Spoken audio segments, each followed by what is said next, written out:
Efésios 3, 14, 16 a 19 diz assim: dobro os meus joelhos diante do Pai.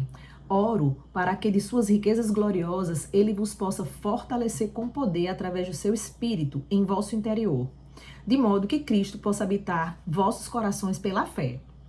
E oro para que vós, estando enraizados e firmados em amor, possais ter poder, juntamente de todo o povo de Deus, para compreender a largura, o comprimento, a altura e a profundidade do amor de Cristo. E que conheçais esse amor que ultrapassa o entendimento, que sejais preenchidos até a medida da plenitude toda de Deus. Quando Paulo escreveu isso aqui aos Efésios, né? Ele estava falando para cristãos, ele estava falando para irmãos. E aí a gente pode se perguntar, bom, mas por que ele estava orando para que os próprios cristãos, né, eles se fortalecessem em poder e para que eles conhecessem, né, como é que era o amor de Deus, para que eles fossem preenchidos, se eles já tinham sido salvos? É porque, na verdade, a nossa vida com Cristo é uma jornada.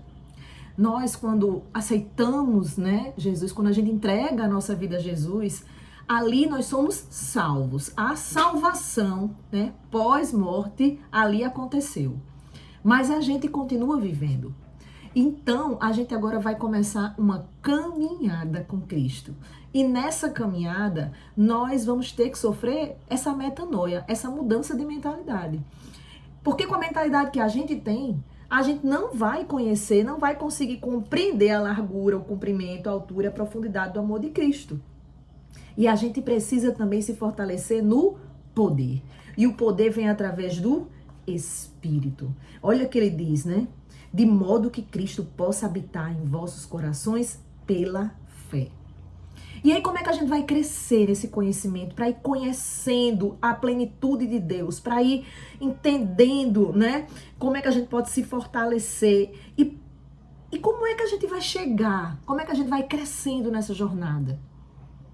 Olha o que Paulo disse aqui. Ele disse: eu oro, eu dobro os meus joelhos diante do Pai e oro para que, e aí ele foi pedir coisas que só Deus pode fazer. Paulo não podia fazer que o poder do Senhor entrasse no coração e crescesse no coração e que as pessoas fossem tendo a revelação do poder do Espírito e que as pessoas fossem conhecendo aquele amor que ultrapassa todo entendimento, sendo preenchidos. Ele mesmo não podia fazer, mas uma coisa ele podia fazer, ele estava fazendo, dobrando os joelhos diante do Pai e orando por isso. Então, o que eu quero conversar com vocês aqui? Eu quero conversar com vocês sobre o que nós podemos fazer. Quantas coisas a gente não pode fazer, mas há uma que a gente pode fazer: orar. Dobrar os nossos joelhos diante do Pai, pedir coisas e conversar sobre coisas e ter, assim, momentos com Deus para falar sobre coisas que a gente mesmo não tem como resolver. Mas Ele pode, Ele muda os corações, Ele molda os corações. A Bíblia diz que Ele tira o coração de pedra. Então, se você conhece alguém com coração de pedra, veja, a própria Bíblia tem uma resposta aí para você nessa situação. Não se preocupe com alguém que tem um coração de pedra, porque a Bíblia diz que Ele troca o coração de pedra por um coração de carne, lá em Ezequiel. É porque isso é muito difícil para mim, muito difícil para você.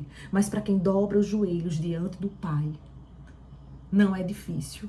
Porque aquele que pode fazer todas as coisas, ele começa a agir. O mundo espiritual se move por oração.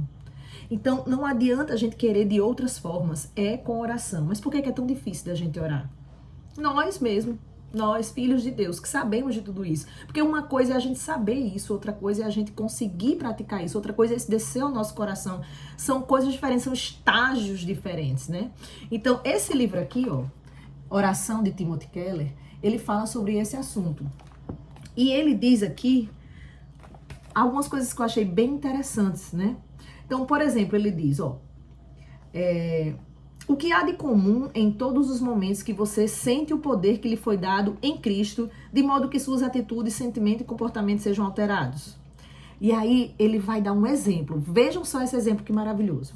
Imagine-se recebendo a notícia de que alguém lhe deixou algum dinheiro, mas por diversos motivos você presume que seja uma quantia modesta. Você acha que vão ser uns trocados, então você não dá muita importância. Você acaba se ocupando de vários compromissos e não se dá o trabalho de verificar a questão desse dinheiro durante algum tempo.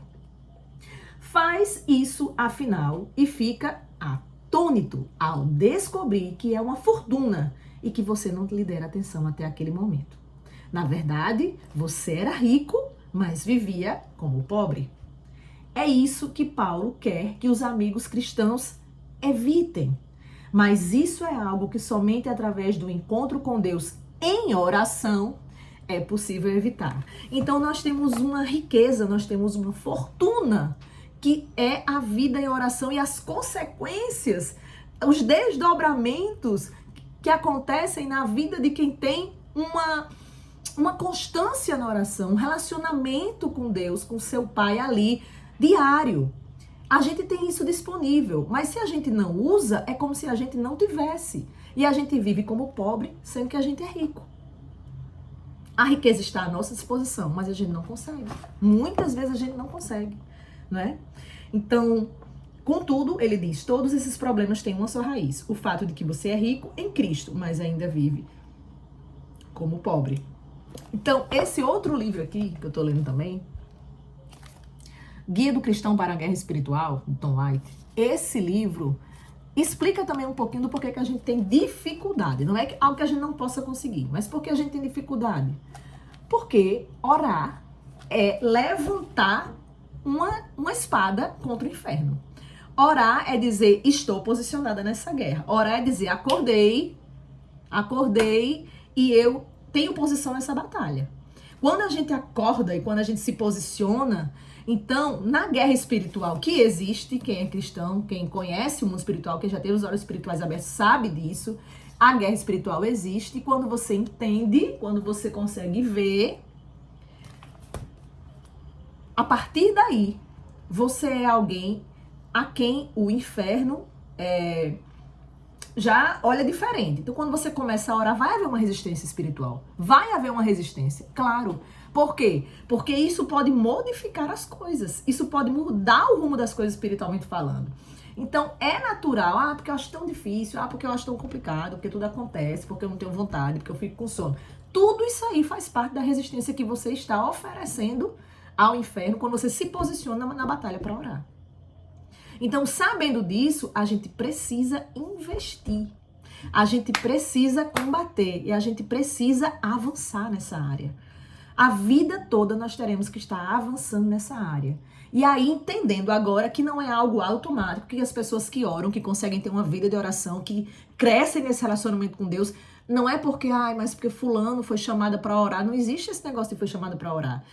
Nós somos filhos de Deus. Todos nós somos chamados a ter um relacionamento com Deus. E ele colocou a oração como meio de comunicação, né? A Bíblia e a oração.